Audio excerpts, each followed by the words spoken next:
وجبة العابر، كلها واذهب إلى المقابر. يا للروعة. طبعا اليوم معنا الشيف سنكح فنكح. يا للروعة. يأتون بالبهارات الغريبة العجيبة ويقومون بوضعها في هذا القدر كما ترون.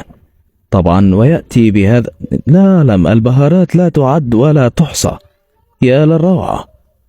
طبعا انظروا إلى الحرفية، حرفية كبيرة جدا. وبعدها يأتي بالملح الإنجليزي من أجل الإسهال. نعم. وبعدها يقومون بإضافة الماء في القدر، وبعدها يقوم باللولشة بطريقة محترفة، ويقومون بإضافة هذا الأخضر لا أعلم ما هو اسمه ويلولش، ومن ثم يأتي بالطحين الدقيق لا أعلم ما هذا بالضبط أيضا، ويلولش ويحرك ويلولش ويخلط كما ترون. وبعد انتهاء الخلطة يأتي الشيف سنكح فنكح بهذه الأوراق ويقوم بمردغة الخلطة على الخشبة بهذه الطريقة، ويقوم بلمسة يده في هذه الورقة طبعا، ويقوم بالمردغة والمسح بهذه الطريقة.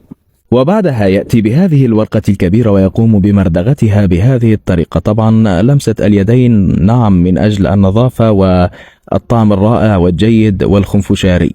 بهذه الطريقة المحترفة يلفها ويكعوكها. طبعا انظروا إلى الخلطة، قصة أخرى. وبعدما ينتهي من اللفلفة والكعوكة والجعلكة يقومون بوضعها بهذا الفرن. يا للروعة. وبعدما انتهت الطبخة يقومون بإخراجها بهذه الطريقة. طبعا انظروا إلى الشكل النهائي. يا للروعة. كل من هذه الأكلة يا غالي وسوف تذهب إلى ربك العالي.